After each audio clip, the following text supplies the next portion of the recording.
El 24 de marzo, el día que comenzó la guerra de Rusia y Ucrania, uno de los primeros objetivos del ejército ruso fue la planta nuclear de Chernóbil.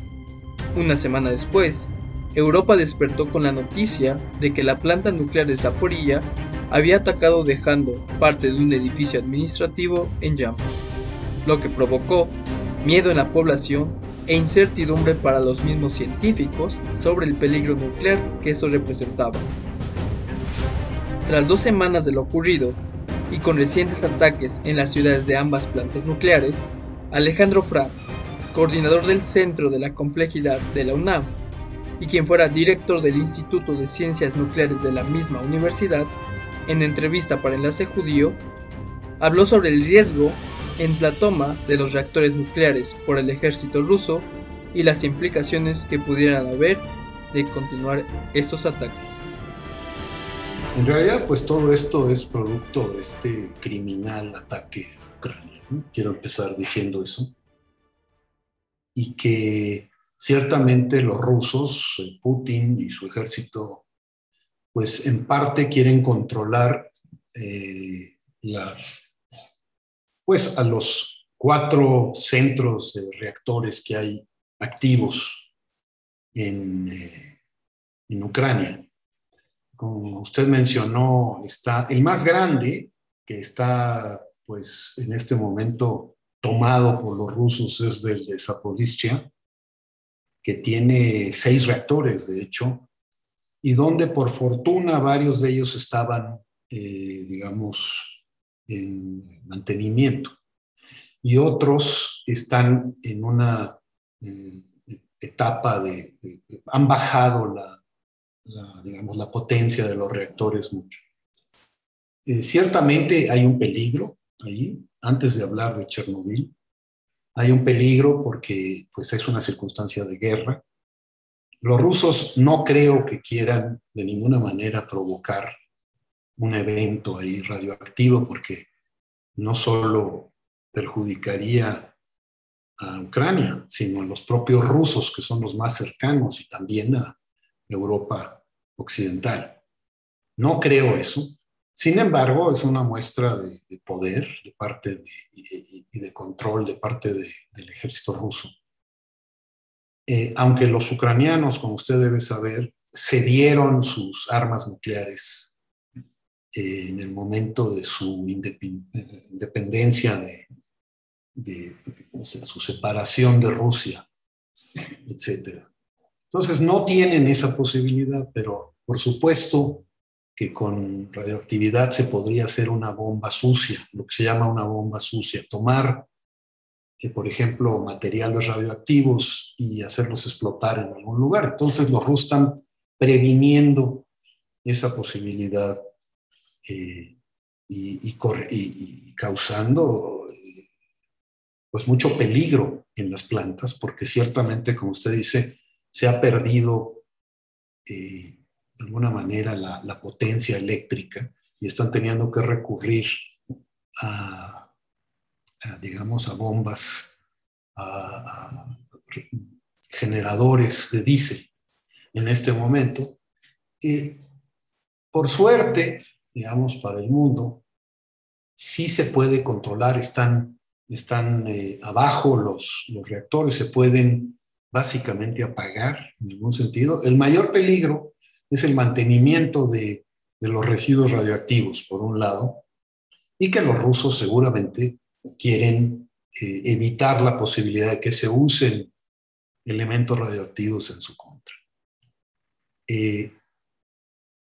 Hay varios aspectos de esto, antes de hablar de Chernobyl de nuevo, que son muy preocupantes para Ucrania, porque tengo entendido que en 2020 50% de su producción eléctrica fue nuclear, porque tiene 4 reactores repartidos en Ucrania. El más grande es el que tomaron los rusos ya, pero hay otros 3 que posiblemente quieran tomar, más al sur, más al sureste.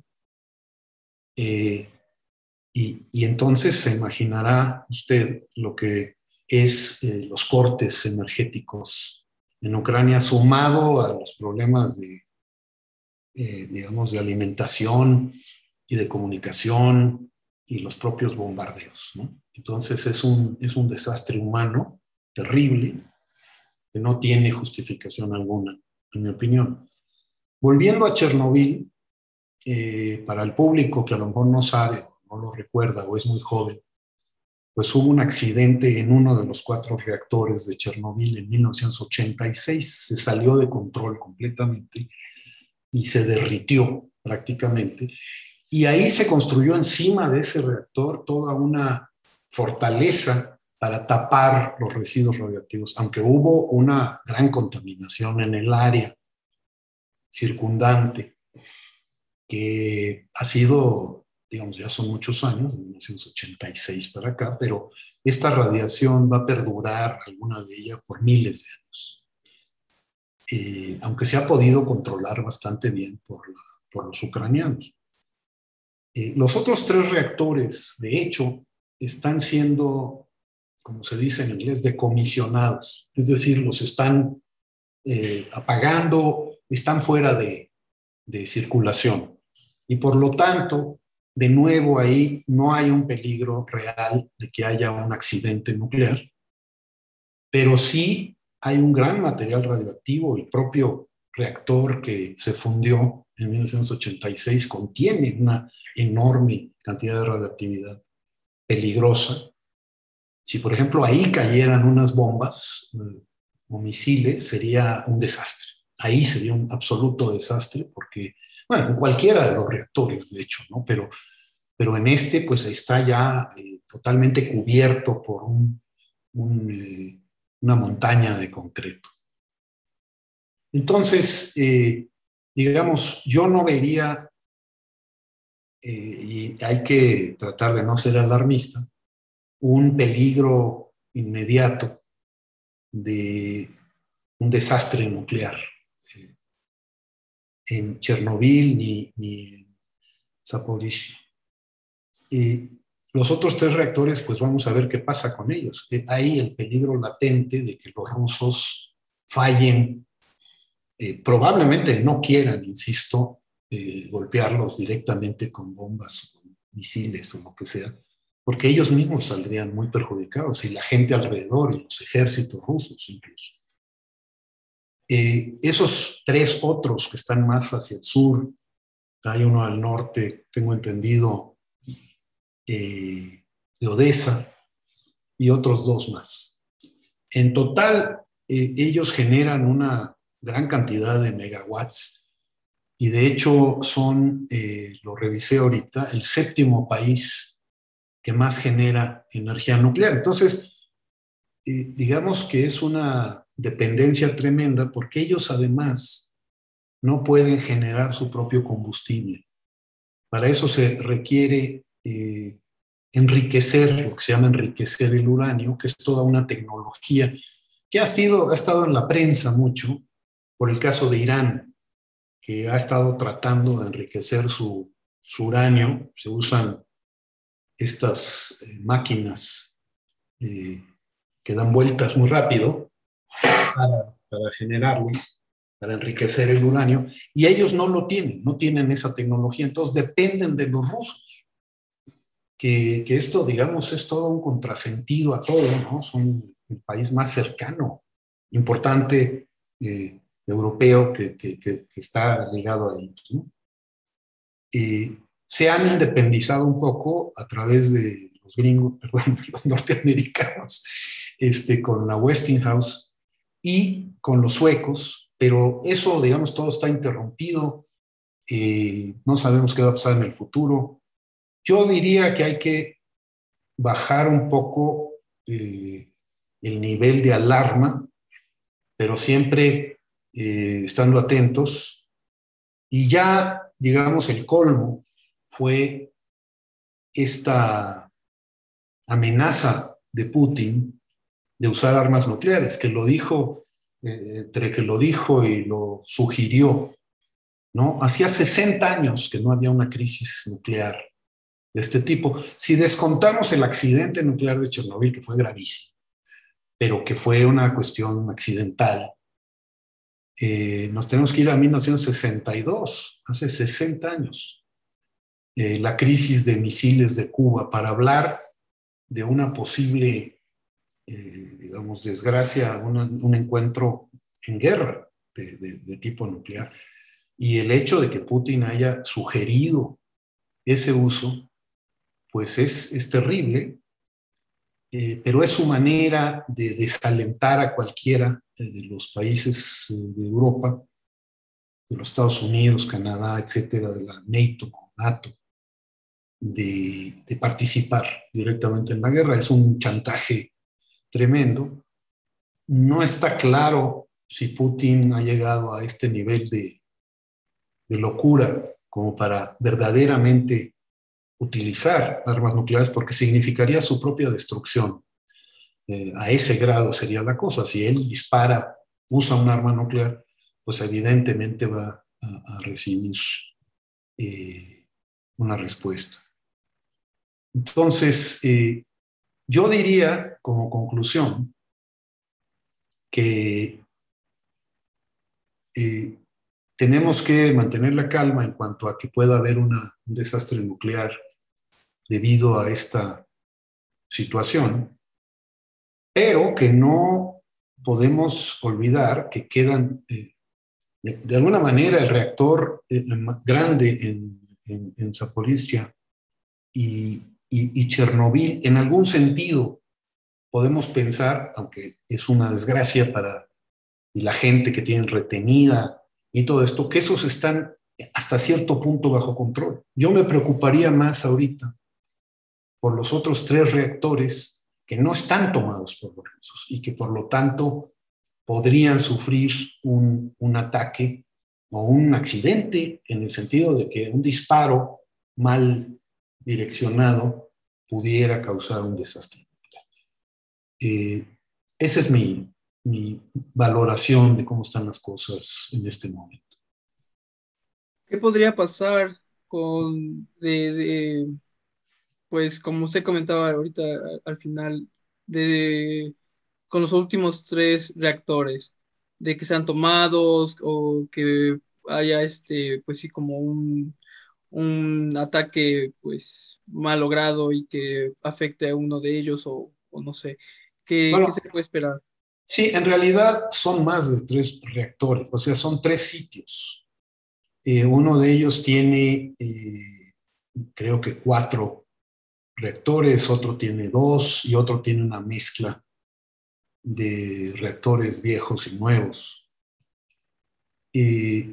Yo supongo que los rusos van a intentar hacer lo mismo que con los reactores que ya tomaron. Insisto que probablemente su excusa sea la de evitar que se use material radioactivo en su contra. Aunque esa es el arma favorita de Putin para con sus enemigos, usar polonio, que es un material sumamente radioactivo, y se sabe que lo ha usado en contra de algunos de sus enemigos, incluyendo a su más reciente adversario político, que creo que se llama Nevinsky, usted me corregirá, y que está en la cárcel y que sobrevivió a un ataque radioactivo con polonio. Entonces, bueno, realmente la situación en Europa, para concluir esta charla, es terrible. Yo creo que no por hacer menos a los grandes conflictos que ha habido en Medio Oriente, en Siria, en Irak, pero aquí hay armas nucleares de por medio, y sí sigue viva la posibilidad de que se pierda el control de lo que está pasando y que en algún momento pues está esta situación terrible de que los ucranianos están siendo avasallados, destruidos, y que la razón por la que la NATO no ha intervenido es esta amenaza nuclear, ¿no? Si no jugara un papel la cuestión nuclear, ya NATO hubiera intervenido, seguramente, porque hay el peligro también de que a Putin no lo paren y que siga. Están muy preocupados en Polonia, están muy preocupados Macedonia, están muy preocupados en Rumanía y en los demás países, sobre todo los vecinos a Ucrania. Sabemos que, eh, pues que esta falta de poder, por ejemplo, en Chernobyl, ¿no? Podría poner en peligro el sistema de enfriamiento. Algunos medios aseguran que es de aproximadamente el equivalente a 20.000 barras de combustible nuclear, ¿no? Sí, Que permanecen en el sitio. sí. Eh, si esto ya lo vemos en la segunda semana, en la tercera semana, perdón, desde que tomaron la primera planta ya en Zaporizhia. ¿Qué podría suceder si, por ejemplo, esto continuara otras 3 semanas más, un mes? Mire, yo soy muy pesimista de lo que está sucediendo, desde luego, pero los rusos no son suicidas.